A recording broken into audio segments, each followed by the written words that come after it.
स्वागत है आपका दोस्तों बिहार न्यूज में। मैं हूं फिरदौस गनी और आप देख रहे हैं केडीबी लाइव। दोस्तों आज हो चुका है 24 अक्टूबर 2025। तो आज की पूरे बिहार की टॉप न्यूज लेकर आए हैं आपके लिए। वीडियो शुरू करने से पहले आपसे एक रिक्वेस्ट है कि अगर आप पहली बार इस चैनल पर आए हैं तो चैनल को सब्सक्राइब करके बेल आइकन को प्रेस कर दीजिए और साथ ही साथ वीडियो को लाइक कर दीजिए, अपने दोस्तों के साथ शेयर भी कीजिए। तो चलिए चलते हैं आज की खबरों की ओर। दोस्तों आज बिहार न्यूज की शुरुआत सबसे पहले कर देंगे कि प्रधानमंत्री नरेंद्र मोदी ने विपक्ष पर जम करके निशाना साधा है। उन्होंने कहा है कि जो लोग अपने आप को गठबंधन कहते हैं, बिहार की जनता उनको लठबंधन कहती है। वे सिर्फ लठ चलाना और झगड़ा करना जानते हैं। लठबंधन वालों के लिए अपना स्वार्थ ही सबसे बड़ा है और इन्हें बिहार के युवाओं की चिंता नहीं है। दशकों तक देश और फिर बिहार के नौजवान नक्सलवाद और माओवादी दहशत से पीड़ित रहे, लेकिन इन लोगों ने आपको नहीं बल्कि अपने स्वार्थ को ही प्राथमिकता दी। माओवादी दहशत से मदद लेकर के ये लोग चुनाव भी जीतते रहे हैं। मेरा बूथ सबसे मजबूत कार्यक्रम में बिहार के युवा कार्यकर्ताओं को संबोधित करते हुए पीएम मोदी ने ये बातें कही है। पीएम मोदी ने कहा है कि बिहार में जंगल राज को लोग अगले 100 साल तक नहीं भूलेंगे, चाहे विपक्ष अपने कुकर्मों को छिपाने की कितनी भी कोशिश कर ले। ये चुनाव बिहार के इतिहास में एक नया अध्याय लिखने वाला है। ये युवा महत्वपूर्ण भूमिका निभाएंगे। प्रधानमंत्री मोदी ने भाजपा कार्यकर्ताओं से कहा कि वे सुनिश्चित करें कि बुजुर्ग लोग बिहार में जंगल राज के दौरान हुए अत्याचारों के बारे में युवाओं को बताएं। मोदी ने कहा कि जनता की वोट की ताकत को बिहार के भाइयों और फिर बहनों को से बेहतर कोई नहीं समझता है। जब प्रधानमंत्री मोदी ने बिहार के युवाओं से हर घर जाकर के मतदाताओं से अपने मताधिकार का प्रयोग करने का आग्रह करने की अपील की है। दोस्तों बिहार चुनाव में महागठबंधन ने तेजस्वी यादव को सीएम फेस चुन लिया है। तेजस्वी यादव को बता दिया है कि तेजस्वी यादव ही सीएम का चेहरा होंगे। अगर महागठबंधन चुनाव जीतती है तो तेजस्वी यादव ही मुख्यमंत्री बनेंगे। जी अब महागठबंधन के मुख्यमंत्री पद के उम्मीदवार बनाए जाने के बाद तेजस्वी यादव ने कहा कि इस बार बिहार से 20 साल पुरानी भ्रष्ट और फिर निकम्मी सरकार को उखाड़ फेंकेंगे। तेजस्वी यादव ने अपने माता पिता लालू प्रसाद यादव, राबड़ी देवी को याद किया और बिहार चुनाव में मुख्यमंत्री का उम्मीदवार घोषित किए जाने पर कांग्रेस नेता अशोक गहलोत तथा सभी घटक दलों के नेताओं को धन्यवाद दिया है। वहीं पर तेजस्वी यादव ने कहा कि बिहार में 20 साल पुरानी एनडीए की सरकार निकम्मी हो चुकी है और चारों तरफ भ्रष्टाचार से लिप्त है। उन्होंने कहा कि मुख्यमंत्री नीतीश कुमार की सेहत ठीक नहीं है और फिर जेडीयू की सारी गतिविधियां 3-4 नेताओं ने अपने नियंत्रण में ले रखी है। जब उन्होंने कहा कि सभी नेता बीजेपी के साथ मिले हुए हैं और फिर चुनाव के बाद जेडीयू को खत्म करने की कोशिश की जाएगी। उन्होंने कहा कि एक षड्यंत्र के तहत इस चुनाव में नीतीश कुमार को मुख्यमंत्री का उम्मीदवार घोषित नहीं किया गया है। उन्होंने कहा कि गृह मंत्री अमित शाह ने साफ शब्दों में कहा कि चुनाव के बाद एनडीए के विधायक दल के नेता मुख्यमंत्री पर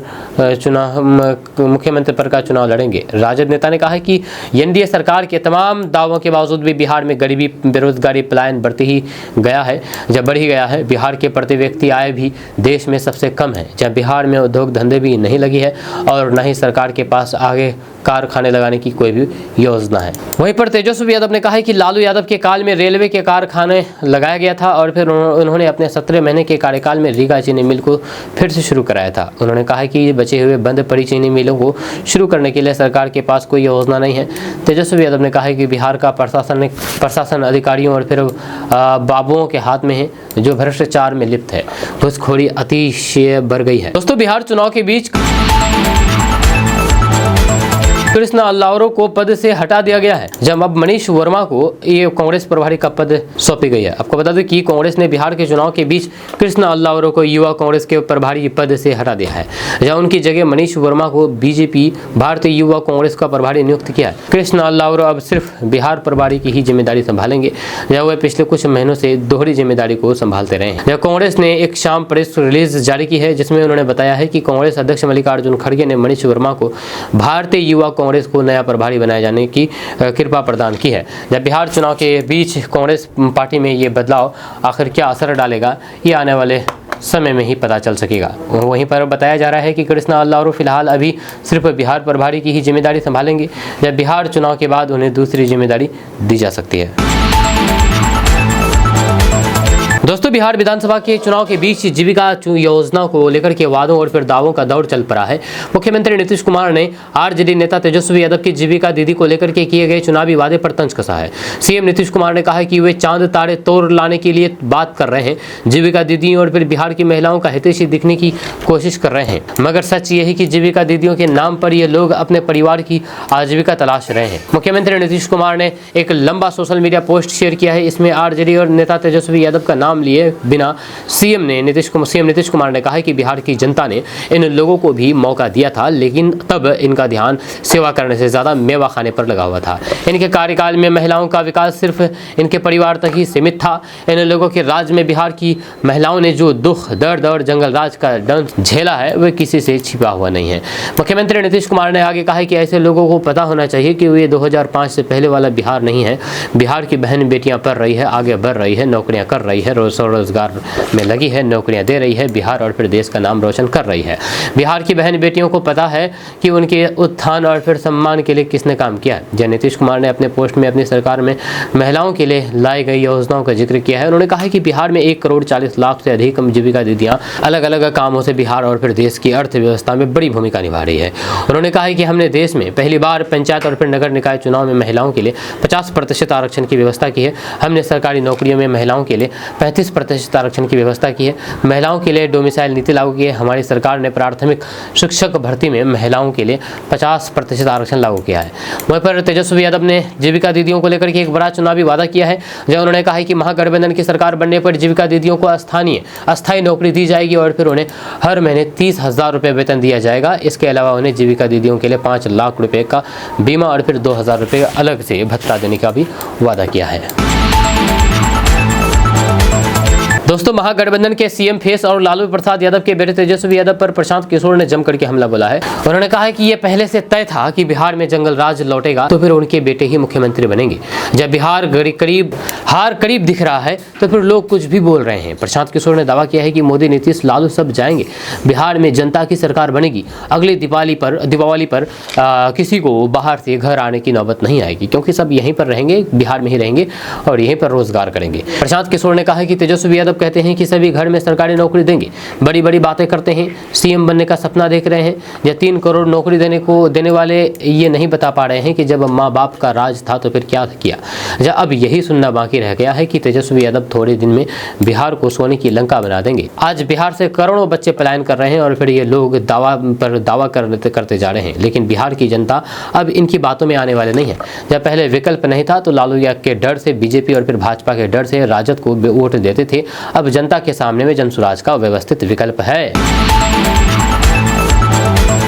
दोस्तों, ये तो आपको पता ही है कि तेजस्वी यादव पहले क्रिकेट खेलते थे, क्रिकेटर थे, लेकिन क्या आपको पता है कि तेजस्वी यादव आईपीएल भी खेलते थे। अब सवाल यह है कि आखिर कौन सी टीम से आईपीएल खेले थे। तो आपको बता दूं कि बिहार चुनाव की तैयारी जोरों शोरों से चल रही है। हर नेता जनता का दिल जीतने में लगा हुआ है ताकि उन्हें वोट मिले और फिर वे अपनी सरकार बना सके। बिहार चुनाव में महागठबंधन के सीएम फेस तेजस्वी यादव हैं। लालू प्रसाद यादव के बेटे का राजनीतिक कैरियर काफी लंबा है, मगर बहुत ही कम लोगों को पता है कि राजनीति में आने से पहले तेजस्वी यादव क्रिकेट की दुनिया का बड़ा नाम हुआ करते थे। या उन्होंने साल 2013 में क्रिकेट की दुनिया को अलविदा कह दिया था और उसके बाद अपना राजनीतिक सफर शुरू कर दिया था। तेजस्वी यादव आईपीएल भी खेल चुके हैं। तेजस्वी यादव ने दिल्ली की अंडर 15, अंडर 17 और अंडर 19 टीमों में खेला है। वह 2008 में अंडर 19 वर्ल्ड कप जीतने वाली टीमों में भी स्टेट बाई प्लेयर थे। 2009 में झारखंड के लिए डेब्यू करने वाले तेजस्वी यादव ने फर्स्ट क्लास क्रिकेट के एक मैच में 20 और 2 लिस्ट ए मुकाबले में 14 रन बनाए। तेजस्वी यादव 4 T20 मुकाबले भी खेले हैं। जी हाँ, वहीं पर तेजस्वी यादव ने साल 2008 से 2012 तक आईपीएल भी खेला है। वे दिल्ली डेयर डेविल्स का हिस्सा रहे हैं। तेजस्वी ने लिगामेंट में चोट के बाद साल 2013 में क्रिकेट को अलविदा कह दिया था। तेजस्वी यादव को मोटी रकम में दिल्ली डेयर डेविल्स ने खरीदा था। साल 2008 में उन्हें 8 लाख रुपए में खरीदा था। 2009 में भी 8 लाख रुपए में खरीदा गया था। 2010 में तेजस्वी यादव ने आईपीएल खेला ही नहीं था और वहीं पर 2011-12 में उन्हें 10 लाख रुपए में खरीदा गया था। वहीं पर तेजस्वी यादव ने खुद अपनी संपत्ति का खुलासा किया है। उन्होंने चुनावी हल्फनामे में बताया है कि उनकी चल संपत्ति करीब 6 करोड़ 12 लाख रुपए और अचल संपत्ति 1 करोड़ 88 लाख रुपए है। नगद 2,75,000 रुपए का जिक्र किया गया है। अगर सोने चांदी की बात करें तो फिर परिवार समेत तेजस्वी के पास करीब 1 किलो सोना है। दोस्तों, तेजस्वी यादव को महागठबंधन का मुख्यमंत्री पद का उम्मीदवार घोषित कर दिया गया है। तेजस्वी हर रैली और फिर मंच पर खुद को मुख्यमंत्री पद का उम्मीदवार बताते रहे हैं। हालांकि कांग्रेस पार्टी तरह तरह के बहाने बना करके उन्हें मुख्यमंत्री पद का उम्मीदवार बनाने से बचती रही है। हालांकि गुरुवार को महागठबंधन ने आधिकारिक तौर पर तेजस्वी यादव को अपना मुख्यमंत्री पद का उम्मीदवार घोषित कर दिया है। यह कांग्रेस नेता अशोक गहलोत ने पटना में एक प्रेस कॉन्फ्रेंस में इसकी पुष्टि की है। उन्होंने वीआईपी प्रमुख मुकेश सहनी को भी उप मुख्यमंत्री का चेहरा घोषित किया है। जाहिर है, राजनीतिक गलियारों में इसे महागठबंधन का मास्टर स्ट्रोक कहा जा रहा है। राजद और फिर कांग्रेस समर्थकों का कहना है कि विधानसभा चुनाव के लिए इन दोनों उम्मीदवारों को आगे आकर के महागठबंधन ने शुरुआती बढ़त हासिल कर ली है। हालांकि इसमें कोई शक नहीं है कि तेजस्वी यादव और फिर मुकेश सहनी के नाम से महागठबंधन को काफी फायदा होगा। लेकिन जो लोग पिछले 10 सालों से भाजपा को करीब से देखते आए हैं, वे जानते हैं कि पार्टी विपक्ष के हथियार का इस्तेमाल कैसे अपने फायदे के लिए करती रही है। जाहिर है, तेजस्वी मुकेश सहनी के नाम का फायदा उठा करके भाजपा खुद को मजबूत करने में कोई भी कसर नहीं छोड़ेगी। तो आपको बता दें कि महागठबंधन द्वारा तेजस्वी यादव को मुख्यमंत्री पद का उम्मीदवार घोषित करने से भाजपा को यादव राज का आख्यान करने का मौका मिल गया है। भाजपा इस फैसले को कड़ी चतुराई से जंगल राज की वापसी से जोड़ देगी। तेजस्वी लालू प्रसाद यादव के बेटे होने के नाते भाजपा के लिए ये प्रचार करना आसान कर देंगे कि बिहार में जंगल राज की वापसी हो सकती है। जहां उत्तर प्रदेश और बिहार में कुछ लोग यादव राज के विचार मात्र से ही भयभीत हो जाते हैं, वहीं पर उत्तर प्रदेश में भाजपा से असंतुष्ट होने के बावजूद भी लोग यादव राज की वापसी के डर से मतदान के लिए आते ही भाजपा को फिर से वोट देते हैं। जब वहीं पर पिछले 3 दशकों से बिहार की राजनीति को करीब से देखने वाले विजयेंद्र कहते हैं कि भाजपा अक्सर जानबूझकर के हार का प्रचार करती है ताकि मतदान के दिन तक लोगों को यकीन हो जाए कि बिहार में यादव राज फिर से आ जाएगा। दोस्तों, बिहार विधानसभा चुनाव में बाबुर बढ़ी विधानसभा सीट से मुकेश सहनी की विकासशील इंसान पार्टी ने अपने उम्मीदवार गोविंद गुलाब यादव का नाम वापस ले लिया है। अब इस सीट पर राजद उम्मीदवार अरुण कुशवाहा महागठबंधन के संयुक्त प्रत्याशी होंगे। वीआईपी के उम्मीदवार की वापसी के बाद बाबू बरही सीट पर महागठबंधन की स्थिति और मजबूत मानी जा रही है। दरअसल बिहार विधानसभा की 243 सीटों पर 2 चरणों में चुनाव होने हैं। यह पहले चरण का चुनाव 6 नवंबर को होगा, जबकि दूसरे चरण में 11 नवंबर को वोटिंग कराई जाएगी। वहीं पर चुनाव के नतीजे 14 नवंबर को सामने आएंगे। इस बार के विधानसभा चुनाव में दोनों ही प्रमुख गठबंधनों में सीट शेयरिंग को लेकर के घमासान मचा रहा और आखिरी वक्त तक महागठबंधन में शामिल दल कई सीटों पर आमने सामने आ गए थे। वहीं पर मधुबनी जिले की बाबुरबढ़ी सीट पर महागठबंधन में टकराव खुल करके सामने आ गया था। महागठबंधन में शामिल मुकेश सहनी की पार्टी वीआईपी ने बाबुरबढ़ी सीट पर अपने दावेदारी ठोक दी और फिर बिना सीटों के बंटवारे के ही इस सीट से आरजेडी के पूर्व विधायक गुलाब यादव की बेटी बिंद गुलाब यादव को पार्टी का सिंबल दे दिया। उधर आरजेडी ने इसी सीट से अरुण कुमार सिंह को अपना उम्मीदवार बना करके चुनावी मैदान में उतार दिया। एक ही गठबंधन के 2 उम्मीदवार अब चुनावी मैदान में आमने सामने थे। दोनों उम्मीदवारों ने अपना नामांकन भी दाखिल कर लिया। इसको लेकर के महागठबंधन में दोफाड़ की स्थिति बनी रही। मुकेश सहनी पीछे हटने को तैयार नहीं थे, लेकिन जैसे ही उनकी डिप्टी सीएम की कुर्सी कंफर्म हुई, बिंदु गुलाब यादव के नामांकन वापस लेने की खबर सामने आई। दोस्तों, बिहार के डिप्टी सीएम सम्राट चौधरी ने महागठबंधन पर तंज कसा है। कहा है कि चोर के बेटे को मुख्यमंत्री पद का उम्मीदवार बनाया है। जहां तेजस्वी यादव को सीएम फेस बनाए जाने पर बिहार की सियासत गर्म हो गई है। बिहार सरकार के डिप्टी सीएम सम्राट चौधरी ने महागठबंधन पर हमला करते हुए कहा है कि लालू यादव ने अपने बेटे को मुख्यमंत्री बनाने के लिए कांग्रेस वीआईपी को टॉर्चर किया है। उन्होंने कहा है कि लालू यादव और राबड़ी देवी 15 वर्ष तक बिहार के मुख्यमंत्री रहे, लेकिन बिहार को क्या मिला? लूट, चोरी, दहशतगर्द और भ्रष्टाचार, ये लोकतंत्र के लिए काला दिन है। जब महागठबंधन ने चोर के बेटा को मुख्यमंत्री पद का उम्मीदवार बनाया है।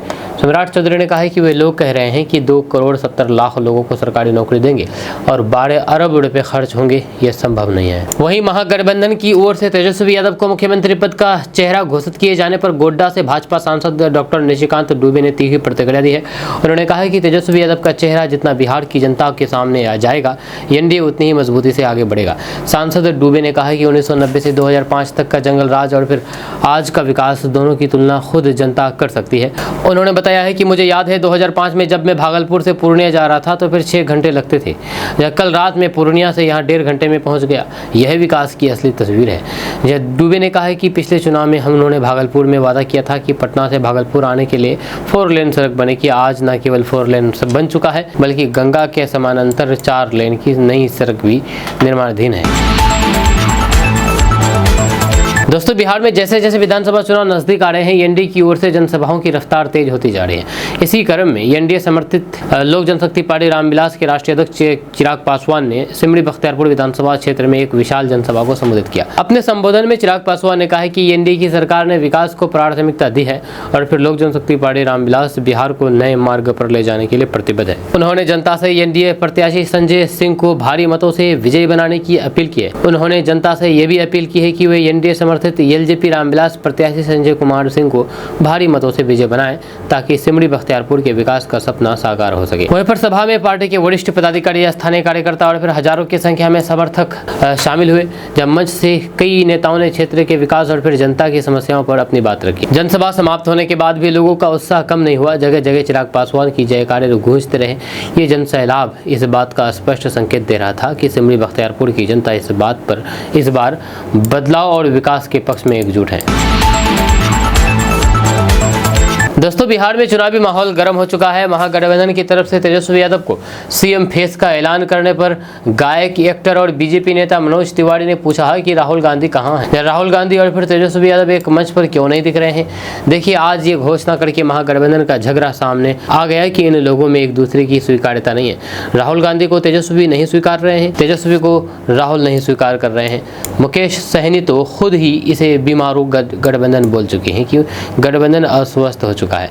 दिल्ली बड़े डॉक्टर के पास गए, सब गड़बड़ है, सब खंड खंड है।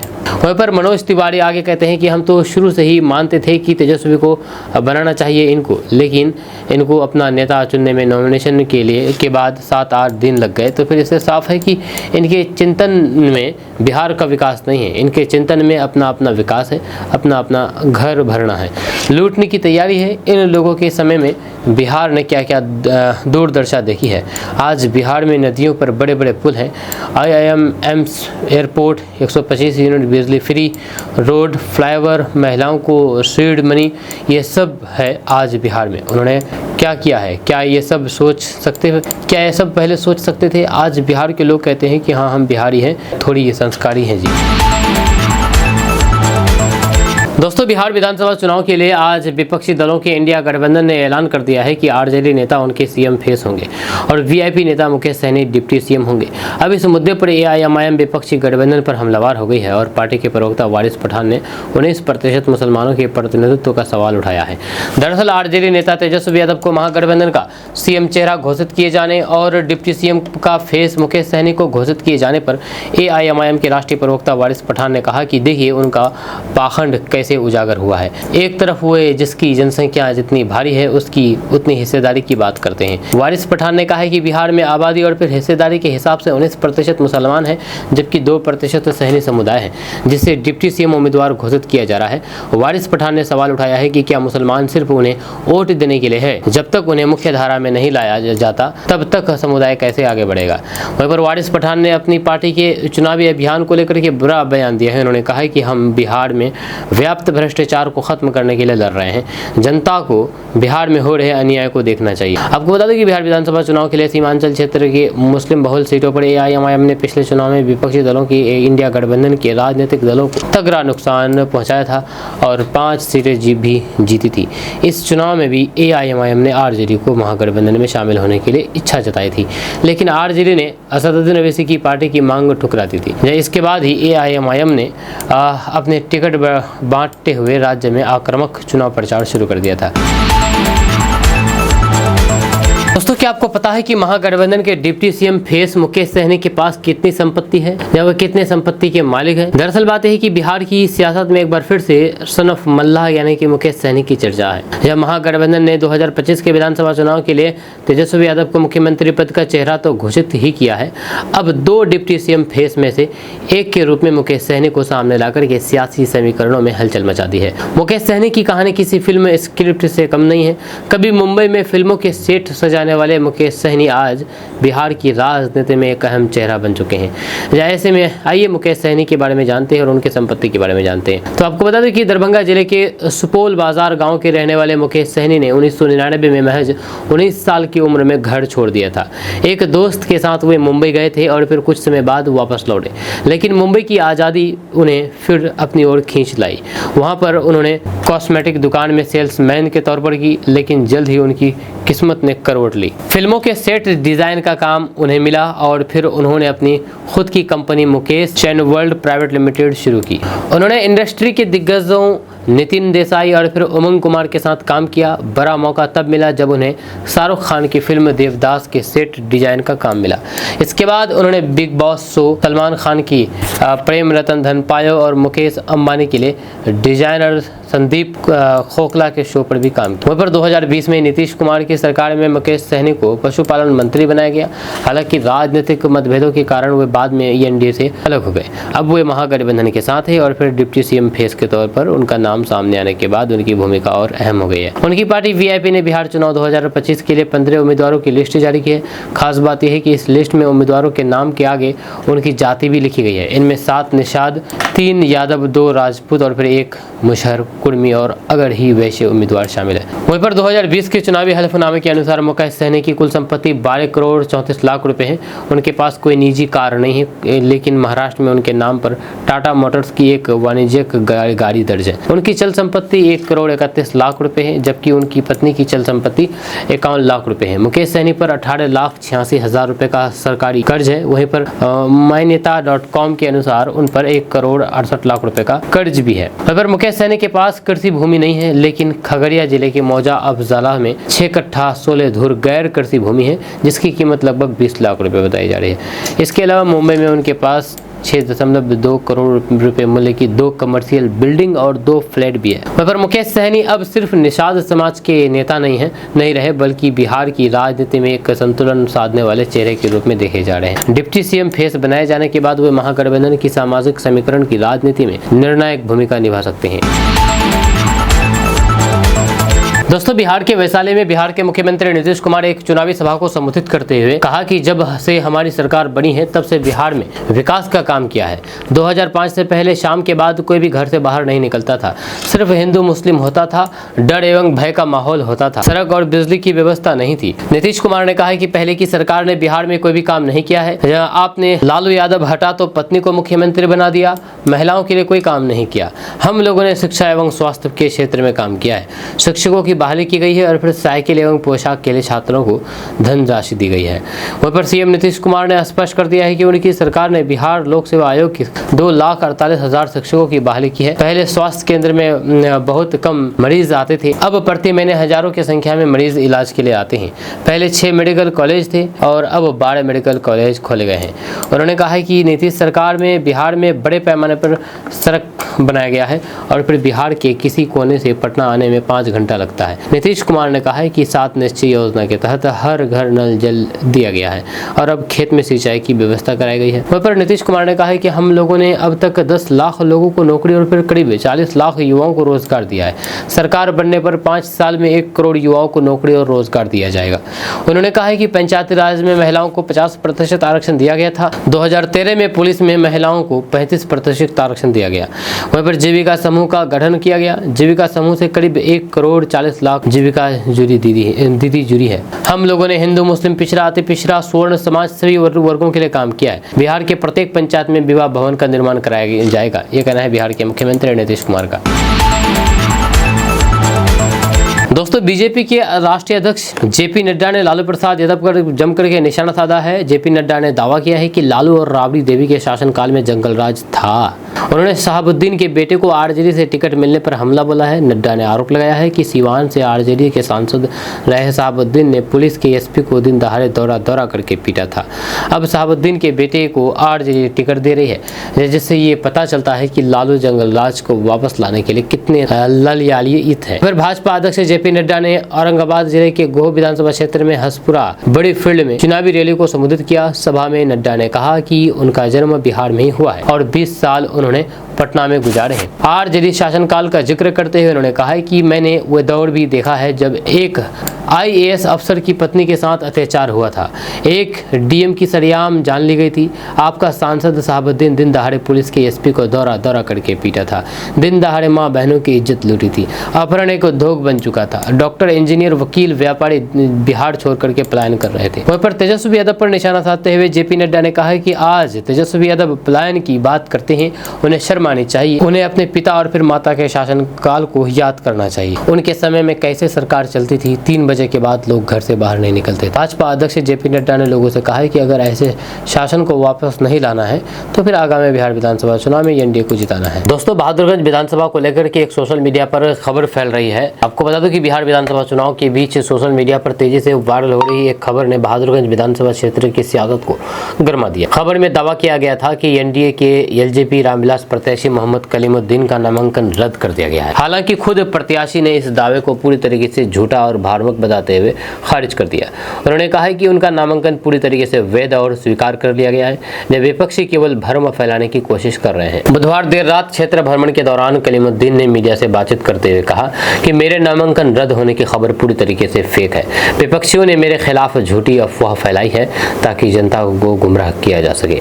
वहीं पर उन्होंने बताया है कि नामांकन दाखिल करते समय उम्मीदवार को आमतौर पर 2 या फिर 3 प्रतियां जमा करनी होती है। उनकी एक प्रति स्वीकार की गई है और फिर दूसरी तकनीकी कारणों से स्वीकृत हुई है, लेकिन इससे उनकी उम्मीदवारों पर कोई भी असर नहीं पड़ा है। कलीमुद्दीन ने कहा है कि ये पूरी तरह से सामान्य प्रक्रिया है, परंतु मेरे विरोधियों ने इसी को तोड़ मरोड़ करके सोशल मीडिया पर गलत ढंग से पेश किया है।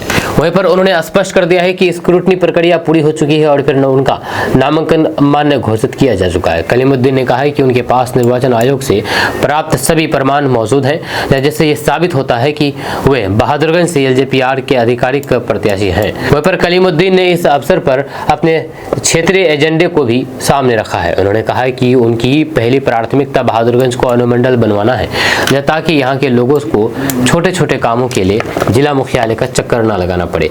उन्होंने कहा है कि वे पिछले 20 वर्षों से समाज सेवा में सक्रिय हैं और जनता के मुद्दों को लेकर के हमेशा अग्रिम पंक्ति में रहे हैं। वहीं पर कलीमुद्दीन ने कहा है कि मैं कोई पेशेवर नेता नहीं हूं, बल्कि जनता का सिपाही हूं। जब मेरे लिए जनता ही मालिक है और फिर मैं अपने मालिकों के दरवाजे पर जाकर की वोट नहीं बल्कि विश्वास मांग रहा हूं। उन्होंने अपील की है कि लोग सोशल मीडिया पर चल रही भ्रामक खबरों पर ध्यान न। विपक्षी मेरी बढ़ती लोकप्रियता से घबरा करके अफवाह फैला रहे हैं, लेकिन जनता सब समझती है और फिर सच्चाई के साथ खड़ी है। कलीमुद्दीन ने कहा है कि वे विकास, शिक्षा, रोजगार और प्रशासनिक सुगमता जैसे मुद्दों को लेकर के चुनावी मैदान में हैं। आपको बता दूं कि फिलहाल LJP रामविलास प्रत्याशी मोहम्मद कलीमुद्दीन के नामांकन रद्द होने की खबर पूरी तरीके से झूठी साबित हुई है और निर्वाचन विभाग के अनुसार उनका नामांकन मान्य है। वहीं बहादुरगंज की सियासी फिजा में ये स्पष्ट हो गया है कि चुनावी जंग अब सोशल मीडिया से जमीनी स्तर पर पहुंच चुकी है, जहां पर झूठी खबरें भी वोट की राजनीति का हथियार बन रही है। दोस्तों, किशनगंज शहर में दीपावली के बाद एक बड़ी चोरी की वारदात ने पूरे इलाके में सनसनी फैला दी है। मामला किशनगंज सदर थाना क्षेत्र के कजलामनी मिलनपल्ली मोहल्ले का है, जहां पर अज्ञात चोरों ने एक बंद घर का ताला तोड़ करके लाखों रुपए नगद और फिर जेवरात पर हाथ साफ कर दिया। बताया जा रहा है कि गृह स्वामी अजीत कुमार झा अपने परिवार के साथ दीपावली मनाने कोचाधामन प्रखंड के असुरा गाँव गए हुए थे, तभी ये चोरी की घटना घटी। जानकारी के अनुसार गुरुवार सुबह मोहल्ले के लोगों ने देखा है कि अजीत झा के घर का मुख्य ताला टूटा हुआ है। उन्होंने तुरंत फोन करके इसकी सूचना अजित झा को दी।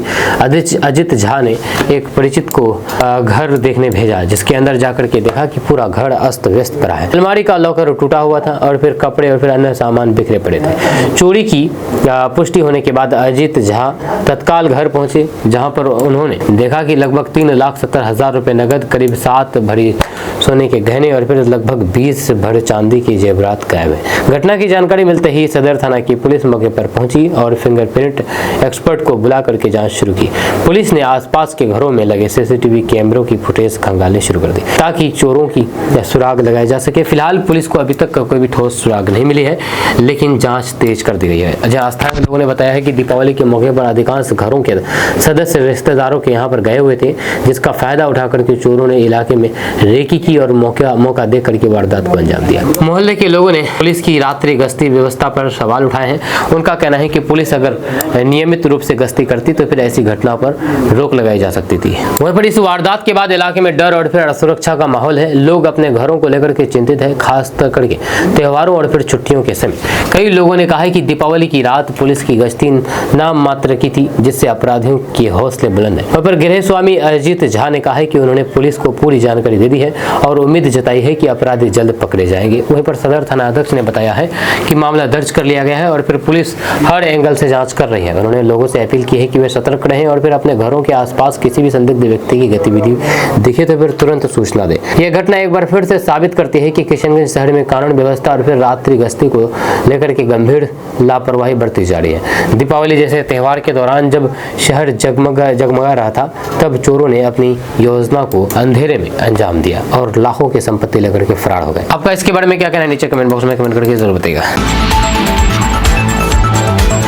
दोस्तों, चुनावी सरगर्मी के बीच अख्तरुल इमान साहब के भाई तफीमुर रहमान पर हमला हुआ है। जी हां, तफीमुर रहमान साहब पर हमला हुआ है, मोबाइल छीना गया है और जान से मार देने की धमकी दी गई है।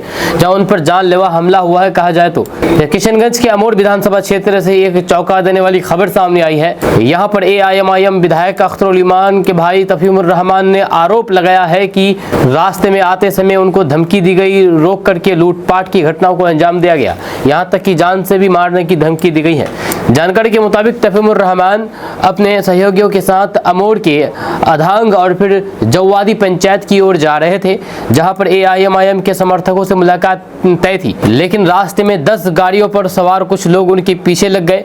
जब तफहीम के अनुसार ये लोग लगातार पीछा करते रहे। जैसे ही वे कुछ देर जा पहुंचे तो आरोपियों ने उनकी गाड़ी को रोक लिया, घेर लिया। इस दौरान मोबाइल फोन छीना गया, गालियां दी गई और जान से मार देने की धमकी दी गई। उन्होंने कहा कि ये सब इसलिए किया गया क्योंकि वे AIMIM पार्टी के कार्यकर्ताओं से मिलने जा रहे थे। वहीं पर तफीमुर रहमान ने सवाल उठाया है कि क्या अब राजनीति इतनी नीचे गिर गई है कि जनता से मिलने और फिर अपने समर्थकों से बात करने पर भी हमला किया जाएगा? क्या विरोधी उम्मीदवार के इलाके में कदम रखना अब जुर्म है? उन्होंने आगे कहा है कि हम डरने वाले नहीं हैं। AIMIM का हर कार्यकर्ता अख्तरुल इमान की विचारधारा पर अडिग है। हम सच्चाई और इंसाफ की लड़ाई लड़ते रहेंगे। इस घटना से स्थानीय राजनीतिक हलकों में हलचल मच गई है। सूत्रों के मुताबिक AIMIM कार्यकर्ताओं ने इस हमले की कड़ी निंदा की है और प्रशासन से कड़ी कार्रवाई की मांग की है। दोस्तों, बहादुरगंज विधानसभा क्षेत्र से RJD के निवर्तमान विधायक अंजार नईमी ने अपने समर्थकों से मुलाकात के दौरान भावुक होकर के बड़ा बयान दिया है। जब कांग्रेस के साथ गठबंधन के तहत बहादुरगंज सीट कांग्रेस के खाते में जाने के बाद अंजार नईमी को टिकट नहीं मिल पाया, जिससे उसके समर्थकों में गहरी नाराजगी है। जहाँ बहादुरगंज लौटने के बाद सुबह से ही बड़ी संख्या में राजद कार्यकर्ता और फिर समर्थक निहाल बाग सताल स्थित उनके आवास पहुंचने लगे। जैसे ही उन्होंने विधायक से मुलाकात की तो कई समर्थक फफक फफक करके रो पड़े। ये दृश्य देख करके खुद अंजार नईमी भी अपने आंसू नहीं रोक पाए और माहौल कुछ देर के लिए पूरी तरीके से गमगीन हो गया। अंजार नईमी ने अपने समर्थकों को संबोधित करते हुए कहा कि पार्टी ने मेरा टिकट नहीं काटा है। बहादुरगंज सीट महागठबंधन के तहत कांग्रेस के हिस्से में गई है, इसलिए कांग्रेस प्रत्याशियों को यहां से उतारा गया। तेजस्वी यादव ने पटना में मुझसे कहा था कि चाहे तो RJD के चुनाव चिन्ह पर यहां से उम्मीदवार बनाया जा सकता है, लेकिन मैंने महागठबंधन की एकता को ध्यान में रखते हुए चुनाव नहीं लड़ने का निर्णय लिया है। उन्होंने बिना नाम लिए गठबंधन के एक नेता पर तीखा कटाक्ष भी किया है। अंजार नईमी ने कहा है कि कुछ लोग हैं जिन्होंने पीठ पीछे खंजर भोंकने का काम किया है, मगर जनता सब जानती है। आने वाले समय में ऐसे लोगों को बहादुरगंज की जनता सबक जरूर सिखाएगी। इस दौरान वे कई बार रुके, जब उनकी आंखें नम हुई और फिर उन्होंने अपने समर्थकों को समझाने की कोशिश की कि राजनीति में उतार चढ़ाव आते रहते हैं, लेकिन सेवा का रास्ता कभी नहीं रुकता। उन्होंने कहा है कि आप सब मेरे परिवार जैसे हैं। मैं विधायक रहूं या ना रहूं, जनता की सेवा पहले की तरह जारी रखूंगा। यदि मुझसे कोई गलती हुई है तो फिर आप सब मुझे माफ कर दें। भीड़ में मौजूद समर्थकों ने नारा लगाया है कि RJD को हमारा सम्मान लौटाना होगा, RJD को हमारा सम्मान लौटाओ के नारे भी लगाए गए। हालांकि अंजार नईमी ने सभी को शांत कराते हुए कहा कि वे पार्टी के प्रति आज भी वफादार हैं और तेजस्वी यादव के फैसले पर कोई नाराजगी नहीं है।